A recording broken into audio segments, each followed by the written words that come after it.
Ndị be anyị ekene m unu. Asịkwa m ka echiri ya zelu. Alright, anyị si unu nọọ rinekwu si eso ala n'ilu akwụkwọ ọsịta maka ife anyị na-ekwu maka nnwere onwe nke ndị Igbo. Anyị si na ya dịrịnụ mma na Eke, dịkwala unu mma na Nkwọ, dịrịnụ mma na Orie, dịrịnụ mma na Afọ. Anyị sịkwa na ọ ya dịkwara Maazị Nnamdi Kanu na mma, onye ndu nke ndị Igbo. Anyị sịkwa na ọ ya dịrị Maazị PM na mma, Maazị Simon Ekpa, ka ara bụ ndị ọbụla na-ekwu okwu maka nnwere onwe ndị Igbo, maka mkpagbu a na-eme ndị Igbo. Anyị na-ekwusị ọya dịnụ niile na mma n'ofu n'ofu. Ise ise ise. Ọwa dịka o si na dị na wetakwara unu nnukwu ozi dị oke mkpa. Ịma na anyị gwara unu na anyị ga-etinyekwe nke a na-akpọ part 2 of it about gbasịta maka ife eme na Finland, ka protest eme na Finland, and ihe Master of Prophet kwukwasị gbasịta maka ya bụ ife. Anyị gwara unu kwa unu nkwa na anyị ga-ewetara unu the complete audio of it, and n'oge ugbu a anyị wetakwara unu continue audio of it ka unu get up ya bụ ife, and unu ga-esizie unu drop anyị na chụkọ ya bụ ife ọnụ, drop ọra anyị na comment section below ife ichelu gbasịta maka ihe ndị a niile emegasị. Alright, once again, don't forget that this is Eastern News 24. This is a home of latest news concerning what is happening in Biafra land and the entire world. The old Eastern region must stand. You see? Alright, over to you, the Master Prophet. Over to you, sir. Argument, talk to the hand, shows the evidence that you are, and Kanonta is not. If you don't have the evidence,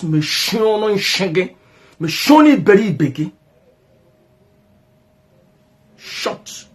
Only begi, shut it up. Kanonta was the one that fought most of these people that are fighting today. Kanonta and I fought them in 2016-17. And we are still there today.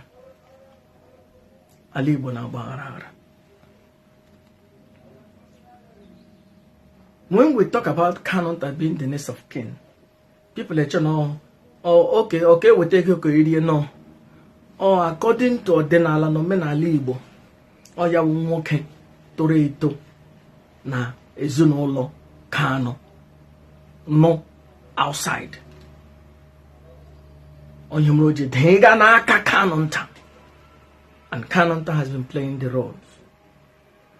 And the British government understands that. The European government understands that. United Nations understand that. And Ali Igbo kwere maka ya. Onye nwere kanta proof ye wete na social media ka anyị hụ. Talk to the hand. If you don't have it, shut the actually TF, but shut it off. Shut that pen. Shut it up. Ndo otu Chike gara na Finland to talk about Simon Ekpa against the order of Maazị Nnamdi Kanu. Have you heard any time Madam Nneanya did anything against the order of Maazị Nnamdi Kanu? You were there when Umwani Highway. You were there when Umwani Highway, Madam Bridget gathered all those women. Did you see Nneanya there? Have you seen any time that Nneanya were walking with Umwani Highway? Have you ever heard that Nneanya was even heard or talking on telephone or maybe communicating with Umwani Highway? Did you no. Because she truly loves Maazị Nnamdi Kanu, and she's loyal to the Supreme Commander of the indigenous people of Biafra. A man with 2 sons. The first son, yes, no, I will not go. Yes, the second son, Ozi. The son, I say, oh, daddy, okay, I'm going. At the end of the day, the first son that said, I will not go, changed his mind and said, hey, this is my daddy, and I have to be loyal. And he went. But the second son, who promised the daddy that I would go, the daddy said, oh, that's why I love you. That's why I love you. The son will not go.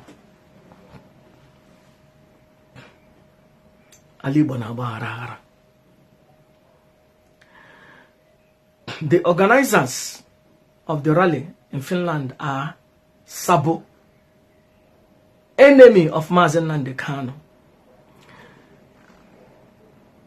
Till today is 7th or what? Or 9th? Let me see. Today is what? Today is 8th of July 2023. A day after the British court passed a ruling concerning the Supreme Commander Mazen Nnamdi Kanu. Chineke. All the clear na Chike doesn't want you know Mazen Nnamdi Kanu. It is clear.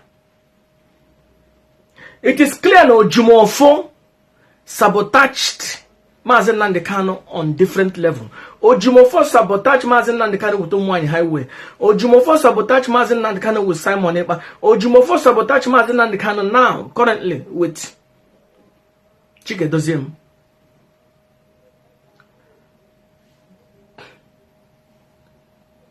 Ojumofo screwed up the case of Mazen Nnamdi Kanu. Mazen Nnamdi Kanu being released the next day, Ojumofo screwed it up.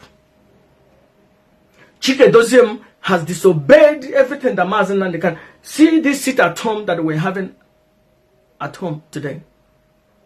You know how many people that has died, passed on?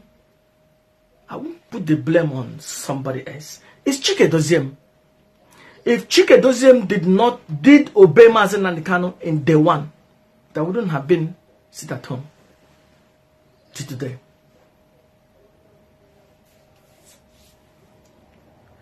If Chike Doziem obeyed Mazen Nnamdi Kanu, that wouldn't have been uprising in IPOB. Everybody would have been saying IPOB one family today. In 1 month ago, Mazen Nnamdi Kanu called Ojumofo and Ozokoyo, telling them that he needs a lawyer. They should tell his family. Now, I don't think that Mazen Nnamdi Kanu said, tell my family. I think Mazen Nnamdi Kanu would say, tell Kanonta or Fine Boy. I have to make it clear. I don't think Mazen Nnamdi Kanu would say, go and tell my family. Knowing that Mazen Nnamdi Kanu knows the situation, who can run around and get him what he wants. He knows that Kanonta will be the one running around looking for all these things. Specifically, let me just say 70% he would have said, tell Kanonta to do this. Or tell Emmanuel to tell Kanonta to arrange this. Mazen Nnamdi Kanu would never say, tell my family to arrange me a doctor. Now, on the 3rd of June, Ojumofo and Ozokoyo knew that Mazen Nnamdi Kanu requested a doctor. And they also knew that the doctor is going to come on the 6th of June. Ojumofo and Ozokoyo called all the whole people, stakeholders. You watch the voice recording, that guy that is barking like a dog. He called the names of the people that he contacted, but he never called Emmanuel. He never called Kanonta Ezebino. He never called them. The main two people, stakeholders, the next of kin of working na Igbo. You know, when they neighbor na hama or the na no men Igbo. Yes, it is. Ha menala memo menelu. So they didn't tell Kanonta. They didn't tell Emmanuel Ezebino. Who did they discuss with? After they discussed, they decided that they will not allow the doctors to come. Oh, they have been shouting for over 1 year, blaming us that we are not talking about Mazen Nnamdi Kanu's health. Yes, tie mgbe doctors ga-abịa ka ele ya ahụ ha ala ihe. You see how they claim they love Mazi Nnamdi Kanu. They traveled to Finland. They didn't have pictures of Mazi Nnamdi Kanu. They didn't have time to make a picture of Mazi Nnamdi Kanu. But they have time to make their logistical, all their underground things. But they didn't remember to print pictures of Mazi Nnamdi Kanu. And now, how do I know that the letter you people submitted to the Prime Minister, that it was not just you people are looking for a trouble between Simon Ekpa? Now, are you sure that that letter has to do with releasing Mazi Nnamdi Kanu or supporting IPOB? Or is that just directly you people are fighting a proxy war with Simon Ekpa? Directly. Open war, open confrontation against the order of Mazi Nnamdi Kanu. Don't go to war with them, with Simon Ekpa. Ignore him. No matter whatever he's doing, don't respond to him. DOS organized a rally. Enwe nwanne Mazi Nnamdi Kanu. Mazi Nnamdi Kanu nwere ụmụnne. O nwere Kanu Nta Ezebiro. O nwere Emmanuel Ezebiro. O nwere Divine Mother Ezebiro. O nwekwara nne nna Ezebiro. Enwe nwanne Mazi Nnamdi Kanu ya na Chikedoziem, Ojumofo, Ozokoyo na-akpa nkata na-akpa ekete. Chineke kpọọ that idiot ọkụ. Chineke kpọọ that idiot, that efulefu. Chineke kpọọ ya ọkụ, kpọpịa ya anya. Oh, idiot. Mbọ ya asụ n'ihu, Chineke kpọọ ya ọkụ. Because he's supposed to understand that Chikedoziem and Ozokoyo and Ojumofo are a threat to the Supreme Commander of Indigenous People of Biafra. How do you know? Enwe onye afọrụkwa ibeku ya na Ozokoyo na-arụ ọrụ, ya na Ojumofo na-arụ ọrụ, ya na Chikedoziem na-arụ ọrụ, ya na onye ọbụla nọ na DOS na-arụ ọrụ. Chineke kpọọ that idiot ọkụ, that idiot. Chineke kpọọ ya ọkụ, kpọọ ya ọkụ na ihe na-anọkọ ala Igbo. Chineke kpọọ that useless idiot, kpọọ ya ọnụ. Ọ kwuru ihe ị ga-eme gịnị? Enwe nwanne nwaanyị Mazi Nnamdi Kanu na-eri Mazi Nnamdi Kanu gbakọrọtele soro ndị iro na-esogharị DOS ha na-akpa ekete mana hụcha ihe niile na-emeni. Nwaanyị Mazi Nnamdi, nwanne Mazi Nnamdi Kanu nwaanyị esoro Chikedoziem na ndị otu ha na Ozokoyo na Ojumofo na-akpa nkata na-akpa ekete. Chineke kpọọ that idiot ọkụ. Enwe nwaanyị nọ n'ezinụlọ Mazi Nnamdi Kanu, nwaanyị alụrụ alụ, so Chikedoziem na Ojumofo na Ozokoyo na-akpa ekete na-akpa nkata. Chineke kpọọ that idiot, that bastard. Chineke kpọọ ya ọkụ. Chineke kpọọ ya ọkụ na ihe na-anọkọ ala Igbo. Because you're supposed to understand that Chikedoziem, Ozokoyo, Ojumofo are a threat to Mazi Nnamdi Kanu. Ka awuhu threat ka a ga-asị ha sị Kanu Nta kwuru, Emmanuel kwuru, onye kwuru. Black and white. It is written. Ojumofo screwed Mazi Nnamdi Kanu up because of he wrote an affidavit which he's not supposed to write. And Asheri, he lied to the court. Based on this, Mazi Nnamdi Kanu is screwed up. That is black and white. There is also another document. You can find it on Kanu Nta's Twitter.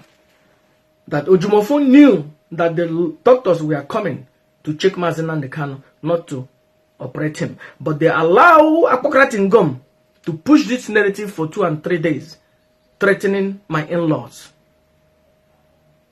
That's black and white. So he knew. So any family member Mazi Nnamdi Kanu ha na ndị iro Mazi Nnamdi Kanu na ọrụ. Chineke kpọọ that idiot ọkụ.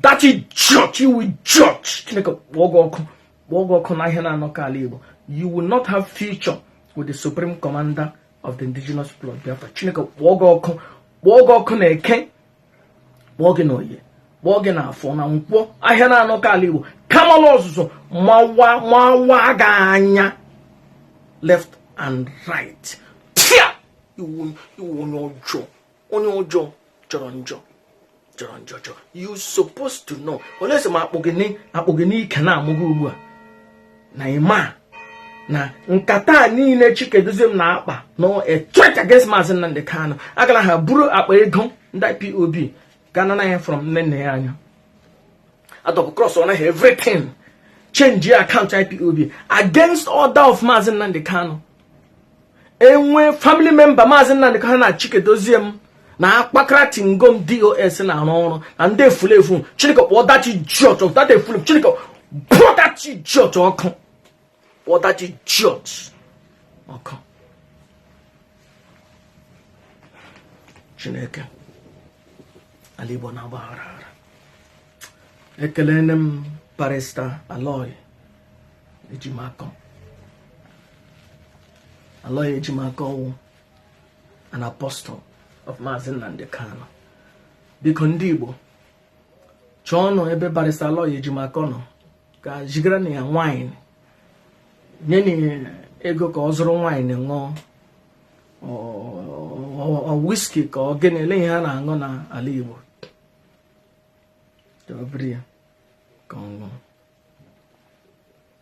the lawyer ma ihe omega he's the rendition man.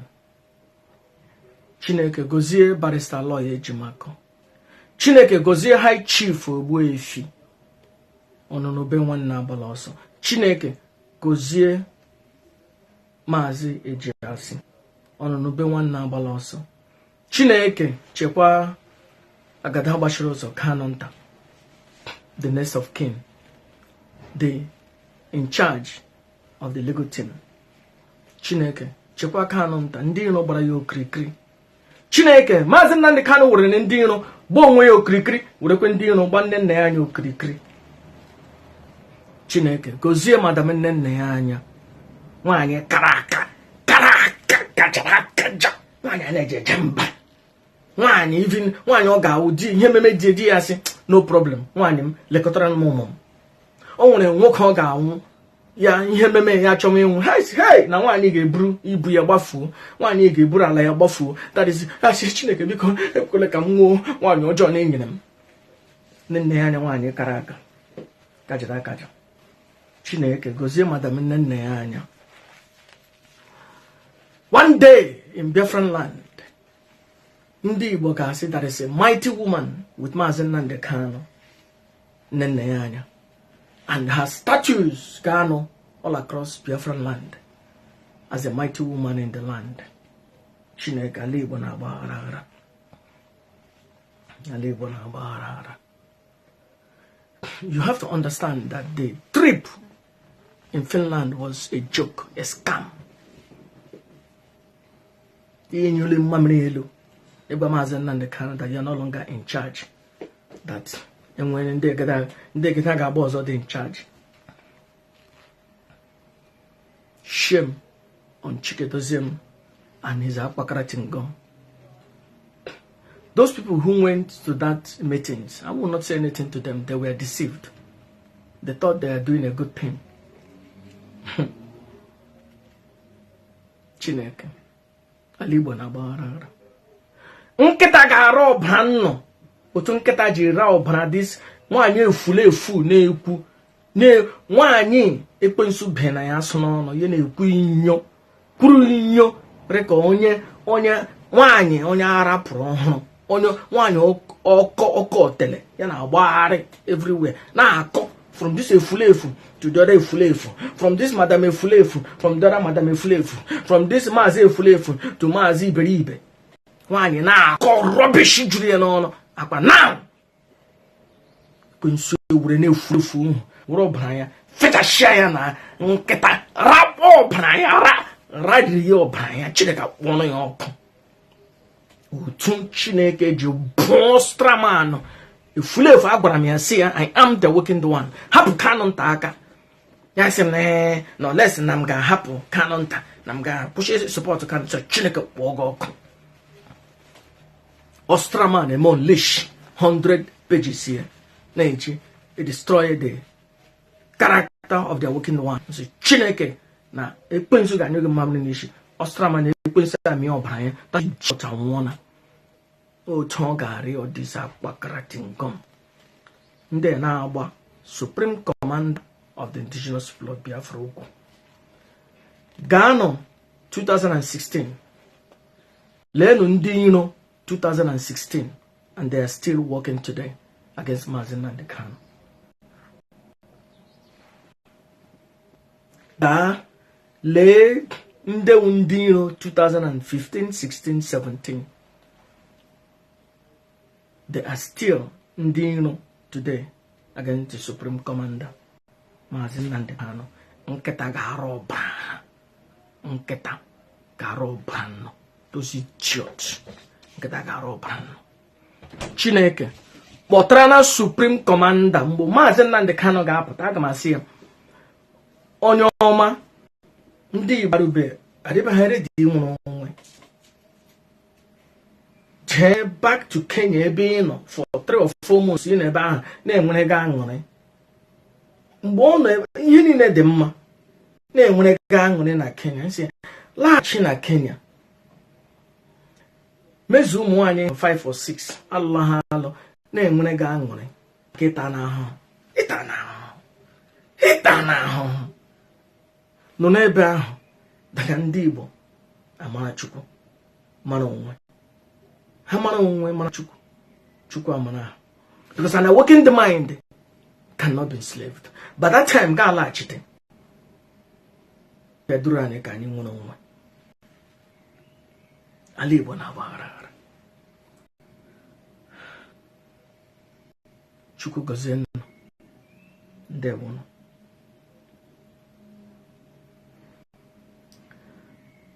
Did you remember that Kanonta went to court in England?